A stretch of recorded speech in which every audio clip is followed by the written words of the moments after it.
एक व्यक्ति था जिसके जीवन में बचपन से ही समस्याएं थी। बचपन में ही उसके पिता की मृत्यु हो गई, जिस कारण कम उम्र में ही परिवार की जिम्मेवारियां उसके ऊपर आ गई।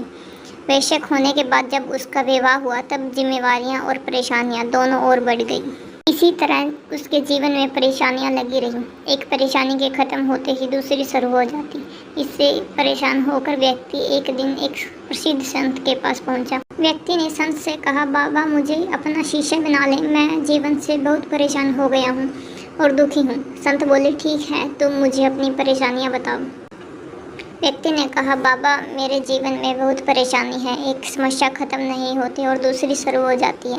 इस कारण मैं तनाव और दुखी रहता हूँ और किसी काम में सफलता नहीं मिल पाती है। बाबा ने कहा कि ठीक है, मैं तुम्हारी परेशानी का हल बताता हूँ, तुम मेरे साथ चलो। संत व्यक्ति को लेकर एक नदी के पास पहुँचा।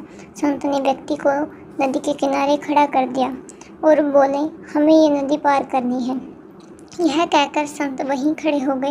व्यक्ति भी संत के साथ वहीं खड़ा हो गया और थोड़ी देर तक उसने कहा, बाबा हमें नदी पार करनी है। यह कहकर संत वहीं खड़े हो गए। व्यक्ति भी संत के पास वहीं खड़ा हो गया।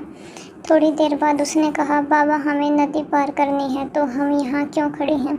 संत ने कहा, हम नदी के सूखने का इंतज़ार कर रहे हैं। जब नदी सूख जाएगी तो हम इसे आसानी से पार कर सकते हैं। व्यक्ति बहुत आश्चर्य होकर बोला, बाबा आप ये कैसी बातें कर रहे हैं?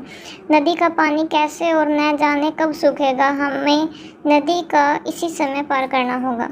संत ने कहा, मैं भी तुम्हें यही समझाने के लिए यहाँ लाया हूँ कि जीवन में समस्याएं तो आती ही रहेगी, हमें रुकना नहीं चाहिए बल्कि लगातार आगे बढ़ते रहना चाहिए, तभी हम उसे हल कर पाएंगे और आगे बढ़ पाएंगे। व्यक्ति को संत की बात समझ आई, उसने अपनी सोच बदली। इस कहानी से हमें शिक्षा मिलती है कि परिस्थिति कैसे भी हो, समस्या कोई भी हो, उसका हल करते हुए सफलता की ओर आगे बढ़ना चाहिए।